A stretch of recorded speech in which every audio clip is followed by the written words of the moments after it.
trophy has a red and gold reflection. These guys are hungry for more. They want to build a dynasty here. Believe in each other. Fly around.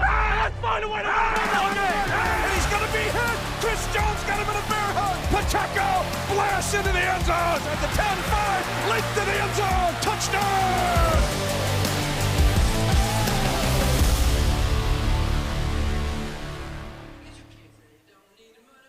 The Chiefs lost a tough one last Thursday, but it's a new week and a new opportunity to get back on track here today as the Chiefs take on the Jacksonville Jaguars and a matchup between two of the top teams in the AFC. We are 2 hours from kickoff. You've waited all week for this very moment. It's finally here. It is time for football in Chiefs Kingdom. Let's do this. My name is Matt McMullen, joined by voice of the Chiefs, Mitch Holthus. This is Field Pass presented by StorageMart. And Mitch, tough one last week, but as we've seen time and time again, when these guys face adversity, they often bounce back in a big way. Yep, and it's actually been, 10 days or so, and so it's been, want to get rid of that taste in the Chiefs Kingdom mouth. But we have seen Andy Reid do it before. One of the best things he's done over a span of 11-plus years is rally. We've seen after losing 6 out of 7, he's rallied to get to the postseason. Same thing with Patrick Mahomes. In games where he has 10-plus days to prepare, Matt, Patrick Mahomes is 11-1. His only loss was Super Bowl 55. I'm looking back at last week. We lost, so that's bad, but there were some good things we can take out of that game and apply to this game and the rest of the season. A few of them. First of all, the Chiefs had chances to put that game away last week. They could have won the game. Now, they didn't finish, but it's still good that they were in position to potentially finish the game because more often than not, we know the Chiefs are going to finish the game. I thought Rashee Rice played well last week, just a couple of catches, but had one big touchdown grab. Showed a great feel for space on that one. And also, how about the defense last week? I thought they were outstanding, particularly not having Chris Jones out there. They were still really good. They faced the number 5 scoring offense in the NFL last week, held them to only 2 offensive touchdowns and 5 of 15 on third down. There were some good things that happened last week. There were, especially for the defense to get that 4th and 2 stop at the 45. When that happened, I think you and I both thought the Chiefs will go down and kick a field goal and win the game. Yeah. So, again, what has been the hallmark of Steve Spagnuolo's defenses since he became defensive coordinator has been making the key stop at the key time.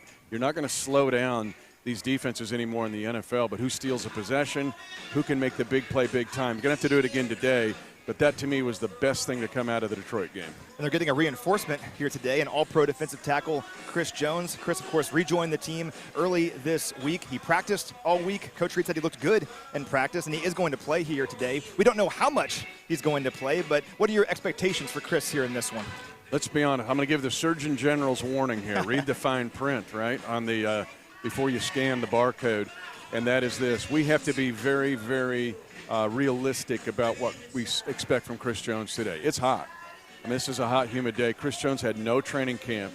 Yes, he'll be on a pitch count, but the Chiefs, and Joe Cullen in particular, have got to be really, really meticulous in watching when and how they use Chris Jones. What we do not want to happen is something he gets worn down or has an injury or gets slowed down because this is a long season and when this is a big game. So we have to be very realistic in the kingdom to not think, hey, this is going to be Chris Jones at the end of Super Bowl 54 or sacking Joe Burrow in the AFC Championship game. Just take what you can get and extract that in small doses from Chris Jones. And with that in mind, one thing to keep an eye on today is the fact that the interior of the Jags offensive line is pretty banged up right now. So starting guard Brandon Scherff, a very good player, has an ankle injury that he's dealing with. He's questionable coming into this game. And starting center Luke Fortner has an ankle injury. They're both expected to play here today. Head coach Doug Peterson said they were probably going to play on Friday, but still, ankle injuries for offensive linemen are no joke. Could be a good opportunity for Chris and the rest of the defensive front against this offensive line. And remember, in the NFL, 8 offensive linemen are usually up. If teams will elevate 2 extra players, they must keep 8 up, but that doesn't give you tons of depth. The other thing to remember here, too, is they're without their left tackle, Cam Robinson. He's suspended by the NFL for the first 4 games. And then Jawan Taylor, last year's right tackle's with us. Right, he never missed a start here, 66 games for the Jags. A very popular player for the Jags. I met one of his best friends last night, actually. So the offensive line for the Jags, right now to me, this is a very strong Jag team, but biggest question mark might be the offensive line. And I was pretty impressed with the Chiefs' defensive front last week. I thought Felix Anudike-Uzomah had a nice game, almost had a safety in that game. Mike Dana had a sack last week, so we saw some good things, and we're adding Chris. So I'm excited about that. We'll need more of that against a very good Jags offense. I'm going to ask you about the Jags offense here in a moment, but I want to start with their defense because they're interesting.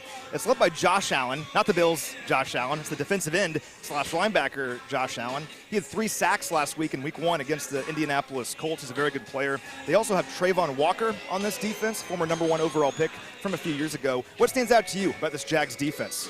That they have what every NFL team wants defensively, and that's impact at front, middle, and back. You mentioned Josh Allen. He's only one of 9 players in the past 2 years with at least 57 tackles and 9 sacks. You could argue he's one of the most top 5 underrated defensive players in the entire league, but he's got help. Remember, Trayvon Walker's on this team and can pressure, but their linebackers are very good. Devin Lloyd, second year out of Utah, reminds me of those Tampa Bay linebackers in Super Bowl 55. And then Foye Oluokun, a St. Louisan, who's led the NFL in tackles the past 2 years. Then the third level, collectively, they're kind of a feisty group. They're the only team in the NFL that had 4 different players that had 3+ interceptions. Remember, they tried to take the head off Marquez Valdes-Scantling last year in the game in Kansas City and Juju Smith-Schuster. They're very aggressive in the secondary. That shade was nice, wasn't it? The sun is pretty intense. It's got to be a hot one down here in Jacksonville. You're right, though. This Jags defense was pretty good last season, particularly down the stretch. This was the number 12 scoring defense in the NFL last year, so they were good. I'm curious how aggressive they're going to be here today, though. We're going to get kind of nerdy with this stat I'm going to give you. But the Jags were middle of the pack last year in blitz rate. They had some games where they really got after the quarterback, sending extra rushers. The Week 10 matchup against the Chiefs, they did not do that. They only blitzed Patrick Mahomes 6 times in that game. It matched a season low for them. They were content just going back playing coverage, not giving Patrick extra opportunities with open receivers. It didn't really work, though, because when Patrick was not blitzed in that game, he completed 22 of 29 passes for 282 yards, 4 touchdowns, 0 picks, while averaging 9.7 yards per attempt. According to Pro Football Focus, it was Patrick's best game of the season in which he was not blitzed. So I'm curious for Jacksonville, will they blitz here today and be more aggressive? Well, there's 2 things to keep in mind here. Even though the Jaguars may not be aggressive in scheme, it's my point that I made earlier. They're aggressive in technique. If they play zone and don't blitz, then they're going to let you try to catch it at 8 yards and get the ball out, hack the ball out, or just be super physical with you. Think of Andre Sisco last year, right? Sure. The safety of the Jags. So whether they blitz, I think they'll mix it up. I don't think they'll blitz a lot today. I think they're going to play, maybe just a guess, let the Chiefs receivers, if they do catch it, knock them into next week, I think, and then try to pry the ball loose. I think that might be their approach, because if you blitz Patrick Mahomes, you just mentioned, he can do a lot of great things. And regardless of what they do on defense, it'll certainly help, hopefully, having Travis Kelce back. See him warming up back here. Travis is officially questionable coming into this game with that knee injury, but Coach Reid said on Friday he expects Travis to play. We'll know for sure here in about 10 minutes.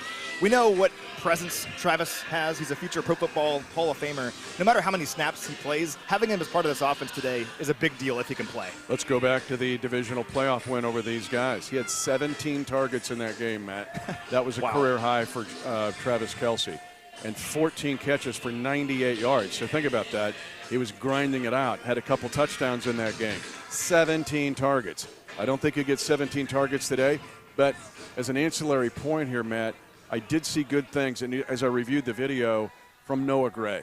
Yeah. So I think you don't have to have 17 targets from Kels, just enough, but then Noah Gray can give you some impactful targets to complement.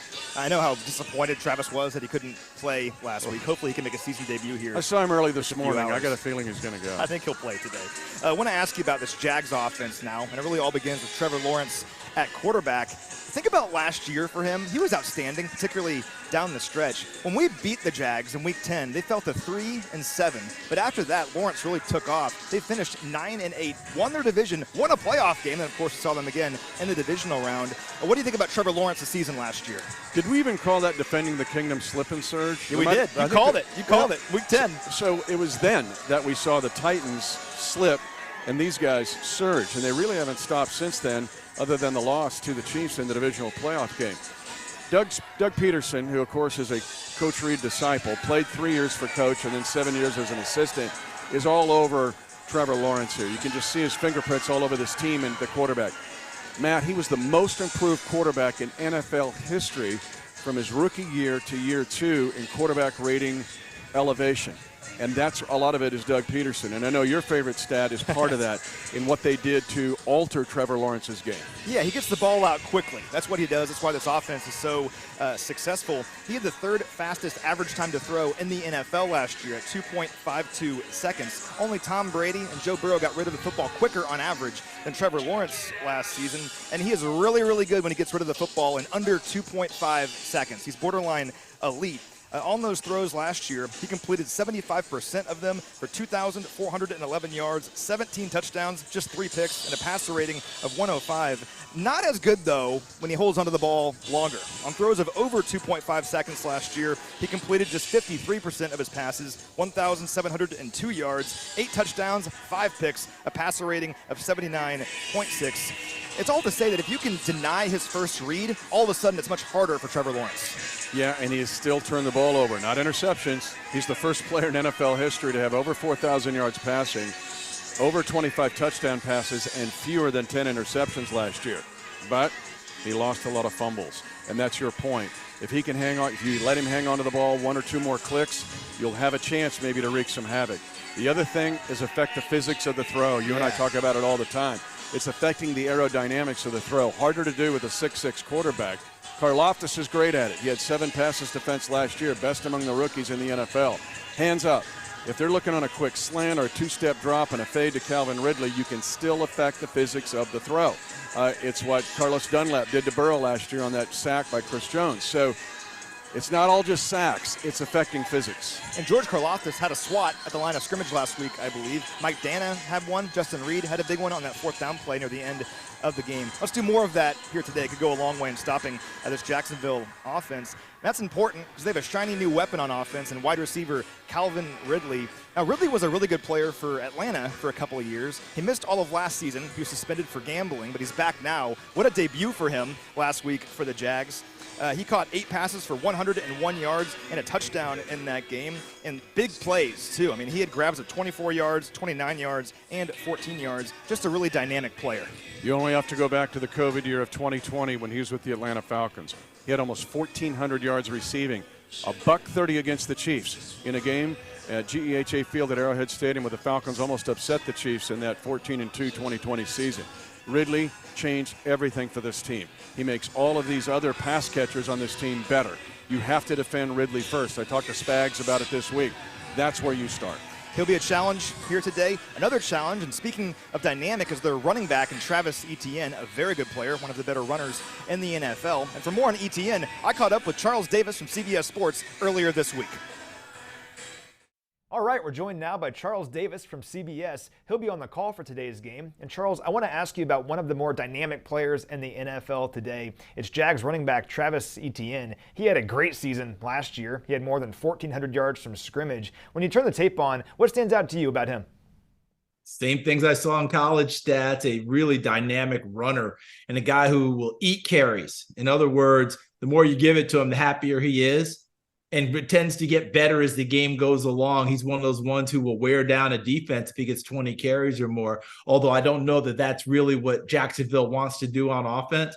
But you remember he was, over 1,100 yards on the ground last year. So this guy knows how to tote the rock. He's strong, compact, runs through arm tackles, gets extra yardage. He's not your ordinary back that gets what's blocked for him. He's going to get that and then some. Plus, he has the ability to turn on a dime and take it the distance as well. Add in his ability to catch the football, and you've got an all-around back. In fact, the previous staff was talking about using him as a slot receiver full-time, which I said right at the time, in my humble opinion, that was a bad idea. Not because he couldn't do it, but now you're taking away what made him great coming out of college, the ability to have a quarterback turn around, put the ball in his chest, and by the way, it was his college quarterback, Trevor Lawrence, and have him make plays that way. We can talk all we want stats about devaluing running backs. They're not devalued when they run the ball like Travis Etienne, and they're not devalued about what they can do for a ball club and how they can hurt defenses when they have that type of ability.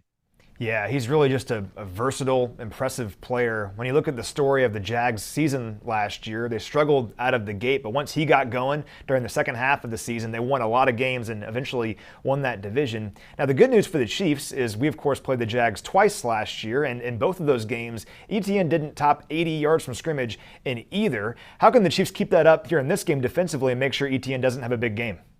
Well, you have one of the top defensive minds over there in Steve Spagnuolo, and he's going to come at you in different ways. And in watching what they did against Detroit without Chris Jones being in the lineup, how they compensated for that. Yeah, we know Steve Spagnuolo loves pressure packages, but I think most of us think about him in passing situations. He utilized those pressure packages in run situations against Detroit, and for a lot of the game really did a nice job of holding things down. I thought they wore down a little bit against that big offensive line of Detroit's, and later in the ball game they were able to make some headway.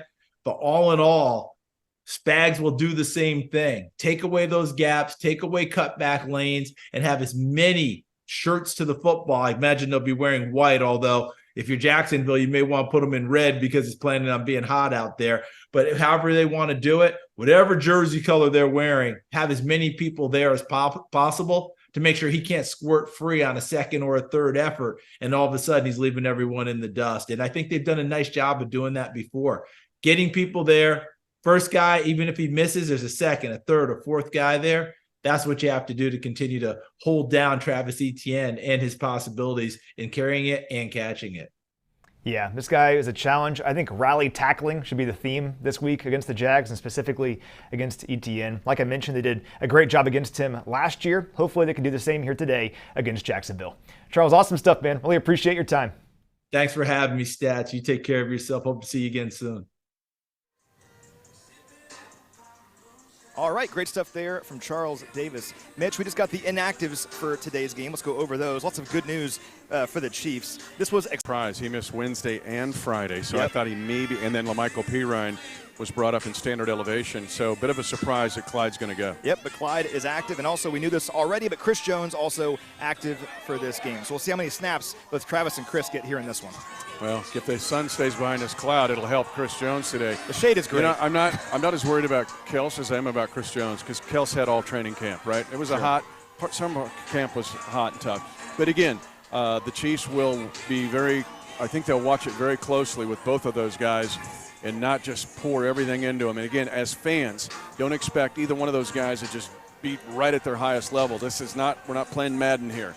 And the Chiefs will have to be strategic about it. Then looking at the Jags, again, this was expected, but both those guys we talked about earlier, offensive guard Brandon Scherf and center Luke Fortner, they're both battling ankle injuries right now. They're both active for this game, but I'm curious, with an ankle injury on a hot day, how effective they can be here in this one. This goes to your point, though, about the defensive line rotation. We want to make it all about Chris, but Turk Wharton, I mean, you got to think that he could be a factor in this game in rotation and make some plays, right? When you look, Matt Dickerson is standard elevation again. He's in there, but also where Spags is sneaky. He'll move outside guys inside.